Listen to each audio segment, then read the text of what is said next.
السلام علیکم دوستو، ویلکم ٹو برائٹ شیلٹر۔ دوستو، دیکھا جائے تو یہ دنیا ہے ہی سروائیول کا نام۔ ہم نوکری، کاروبار جو کچھ بھی کرتے ہیں اپنے اور اپنی فیملی کے سروائیول کے لیے ہی کرتے ہیں۔ سم ٹائم قدرت انسان کا امتحان لیتی ہے اور انسان کو ایسے امتحان میں ڈال دیتی ہے جس میں انسان کا سروائیو کرنا کسی کرشمے سے کم نہیں۔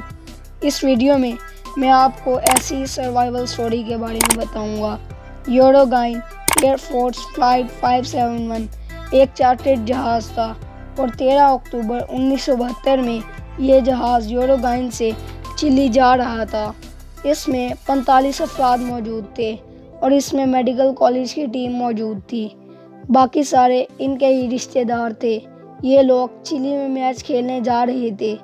جہاز برف پوش پہاڑوں کے اوپر سے پرواز کر رہا تھا اور جہاز میں ٹربولینس ہونا شروع ہو گئی۔ پائلٹ نے اس وقت غلطی کی اور اس کا خمیازہ سب کو بھگتنا پڑا۔ اس نے جہاز کو نیچے اڑانا شروع کر دیا۔ جہاز ان برف پوش پہاڑوں پر گر کر تباہ ہو گیا۔ اس جہاز میں موجود لوگوں کی خوش قسمتی تھی کہ اس جہاز کو آگ نہ لگی اور ان میں سے کچھ افراد موت کی وادی میں اتر گئے اور کچھ لوگ بچ گئے۔ بچنے والوں کی تعداد 27 تھی۔ یہ لوگ 11,000 فٹ کی اونچائی پر سخت سردی میں اس پہاڑی پر موجود تھے۔ ان کے پاس کھانے کا سامان بہت کم تھا اور پھر وہی ہوا جس کا ان کو ڈر تھا۔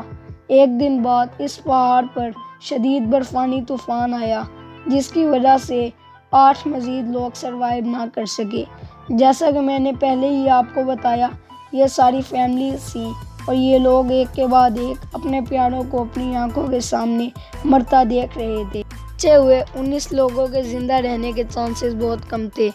اتنی سردی، 11,000 فٹ کی اونچائی اور کھانے کا سامان بھی نہ ہونے کے برابر تھا، لیکن پھر بھی ان لوگوں نے ہمت نہ ہاری۔ ان کا خیال تھا کہ شاید کوئی ریسکیو ٹیم ان کو ڈھونڈتے ہوئے یہاں پہنچ جائے گی۔ ان لوگوں نے جہاز کے ایلومینیم کو استعمال کر کے برف کو پگھلانے کا طریقہ ڈھونڈ لیا اور یوں اپنے لیے پینے کے پانی کا انتظام کیا۔ قسمت سے جہاز میں کمبل بھی موجود تھے جو سخت سردی سے بچنے کے لیے انہوں نے استعمال کیے، لیکن اصل مسئلہ کھانے کا تھا۔ اتنی اونچائی پر انہیں نہ ہی کوئی جانور ملنا تھا اور نہ ہی کوئی پھل جس کو کھا کر ان کا گزارا ہو جاتا۔ دن گزرنے کے بعد ان لوگوں نے اپنے زندہ رہنے کے لیے ایک ایسا فیصلہ کیا جو ان کے لیے آسان نہیں تھا۔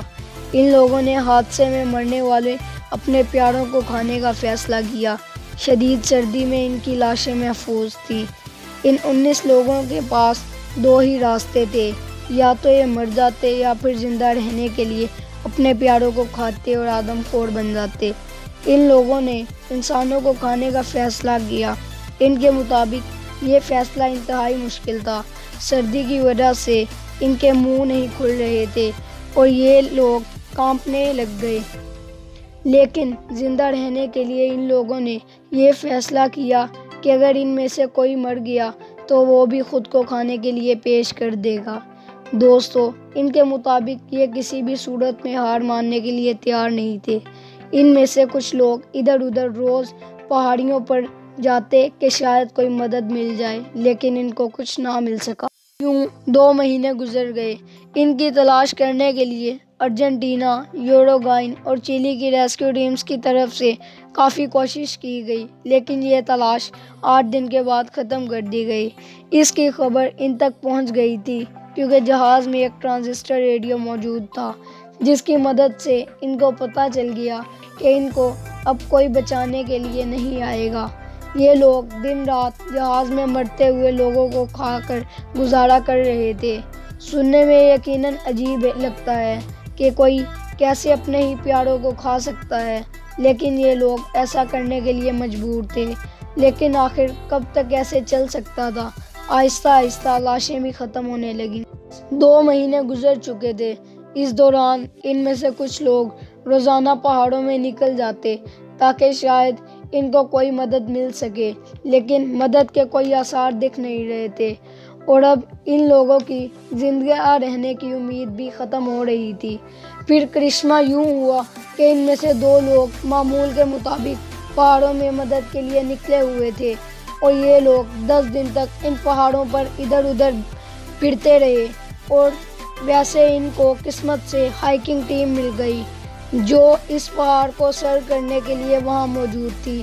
اس ہائکنگ ٹیم نے فوراً اپنے بیس کیمپ سے رابطہ کیا اور یوں 22 دسمبر 1972 کو تقریباً 72 دن کے سروائیو کرنے کے بعد ان لوگوں کو ریسکیو کر لیا گیا۔ 2 ہیلی کاپٹر ان کو لینے کے لیے پہنچ گئے اور 16 لوگوں کو بچا لیا گیا۔ اس سروائیول سٹوری کو دنیا کی حالیہ تاریخ کی سب سے حیرت انگیز سروائیول سٹوری بھی کہا جاتا ہے۔ کہانی پر کئی فلمیں بھی بنائی جا چکی ہیں اور بچے ہوئے ان لوگوں میں سے ایک نے اس سٹوری پر ایک کتاب بھی لکھی ہے۔ ان میں سے کچھ لوگ ابھی بھی زندہ ہیں۔ آئی ہوپ آپ کو یہ ویڈیو پسند آئے گی۔ اگر پسند آئی ہو تو لائک کیجئے اور اس چینل کو سبسکرائب کیجئے اور ساتھ والا بیل آئیکن دبانا مت بھولیں تاکہ ہماری آنے والی نیو ویڈیوز آپ تک سب سے پہلے پہنچ سکیں۔ شکریہ۔